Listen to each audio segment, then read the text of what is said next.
Northern. Celeste is a game created by an indie studio named Extremely OK Games, led by developer Maddy Thorson. The game is simple. You're a character named Madeline, and you need to climb a mountain. That's it. This concept is brief and seemingly linear. However, behind the pixels lies a much more impactful story. An emotional ride throughout Maddie's life with mental health, grief, and unknowingly, identity.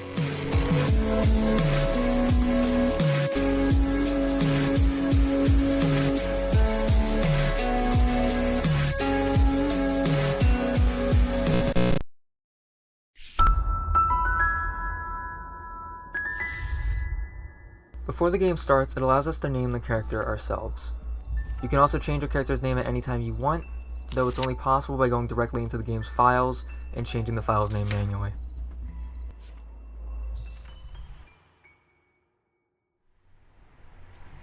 The game begins with a monologue of Madeline's thoughts and worries during the drive towards the trail leading to the mountain. Just breathe. Why are you so nervous?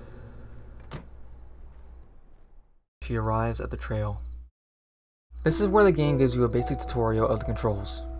How to move, how to jump, how to climb, and oh my god, she's dead. Don't worry, she responds. After further continuing down the path, you meet a mean old lady named Granny.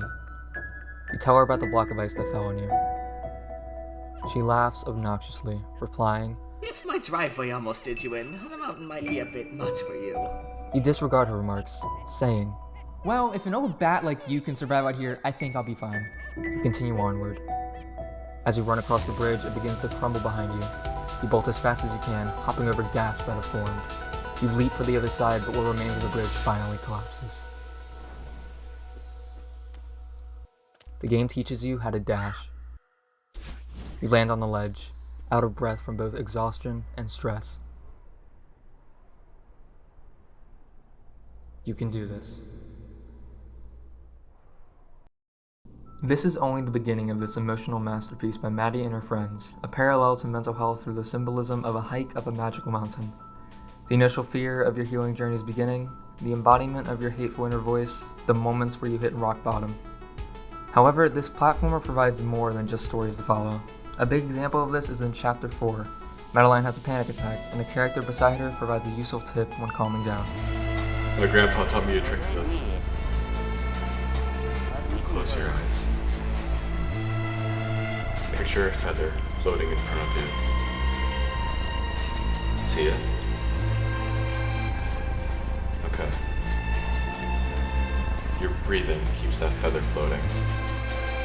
Just breathe slow and steady, in and out. Things like this show the player that it's okay to find comfort in others. Hitting rock bottom doesn't mean you can't get back up. This story and the obstacles that attack Madeline show players how they can heal, regardless of what the world throws at them. It shows that if you try, if you face your troubles head on, you can come to terms with yourself.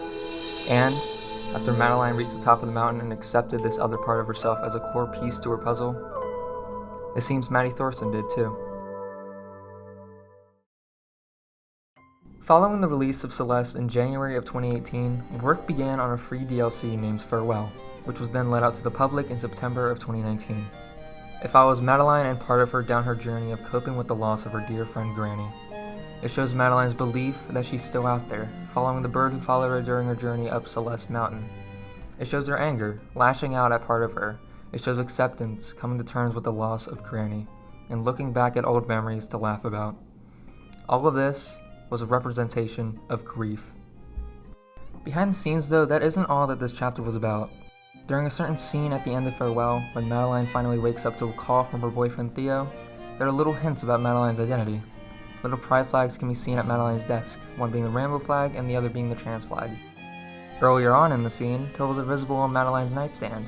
Players speculated that these pills could be hormones, specifically estrogen, wondering if this main character was trans. So, people asked Maddie and the developers, is Madeline canonically trans? And, in November 2020, Maddie responded to the public through an article.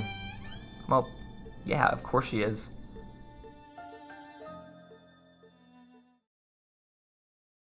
In the article, Maddy explains that during the creation of Celeste, she was oblivious to the character she was creating. She was unconsciously writing about herself, recreating the inner struggles she had faced during the questioning of her identity. During Celeste's development, I did not know that Madeline or myself were trans. During the Farewell DLC's development, I began to form a hunch. Post-development, I now know that we both are. To others, primarily trans individuals, it was obvious that the story of Madeline and Celeste was parallel to a trans individual and their possible struggles. This wasn't the same for Maddy Thorson.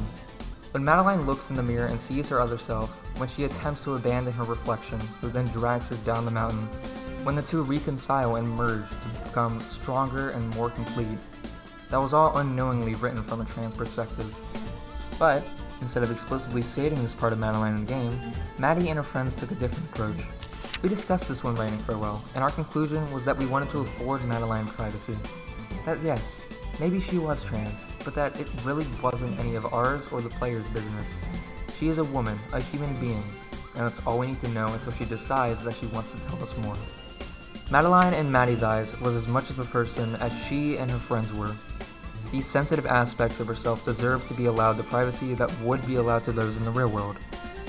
I feel conflicted even now while writing this, effectively outing her, because it doesn't feel entirely fair to her. It's the same consideration that I would want to be shown to me. Maddy continues further on this claim regarding privacy. Trans people shouldn't be forced to publicly identify as trans in a world that is often hostile to them, and they shouldn't be reduced to their transness. They should be allowed to live their lives how they want, and everyone should be free to explore their gender identity without feeling pressure to place themselves into simplistic categories for the benefit of others. Madeline was accidentally a representation of a people, and the developers decided to provide this character with the respect and love that should be treated to those that she represents. Maddy concludes her discussion with an emotional, impactful summary. Celeste is a game written and designed by a closeted trans person who was struggling with their gender identity, scored by a trans woman, with art and code and sound and other labor from their inspiring and irreplaceable friends. These are the perspectives that we approach this from, and I think that the game reflects that beautifully. I would never claim that anything I've ever done is perfect. I do think that we captured and preserved a few pieces of ourselves and a moment in time pretty nicely, and Madeline's transness is one part of that. Thank you so much for playing Celeste and for caring about Madeline's story. With love, Maddy. This game is genuinely a beautiful work of art. The character development of Madeline and part of her, the symbolisms of being at your lowest yet digging back up, all prove to be not only an intriguing story to follow, but also a story to learn from. This simple game about climbing a mountain aided Maddy in finding her true identity, and I'm certain that it has helped others to discover parts of themselves as well. If you haven't played this game before, I strongly urge you to check it out. It's only $20 in the US, but if you don't have the money or aren't interested in platformers, I still recommend that you watch a playthrough, or just other video essays that have been made discussing this. I've linked a few of them in the description that I personally found intriguing. I've also linked the article mentioned earlier regarding Maddy's journey of discovering her gender identity, because there is just so much more to read that I simply didn't have enough time to include. Who knows? Maybe Celeste will touch your heart like it's touched others. Maybe, just maybe, it'll help you learn something about yourself too. Thank you for watching. You miss me.